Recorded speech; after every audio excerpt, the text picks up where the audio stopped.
Kaganapan sa huling araw ng It's Showtime. Dumating na ang huling araw ng pag-ere ng noontime show na It's Showtime bago opisyal na magsisimula ang unang araw ng 12 days suspension na ipinataw sa kanila ng MTRCB.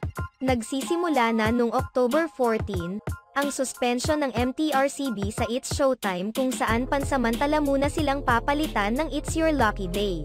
Bagamat ito ang kanilang last day, hindi pinaramdam ng mga host ng show sa mga madlang people ang lungkot dahil sa kanilang pinagdadaanan. Tila hindi nila alintana ang mga pagsubok sa kanilang show at patuloy lamang sa pagbibigay ng saya sa mga madlang people.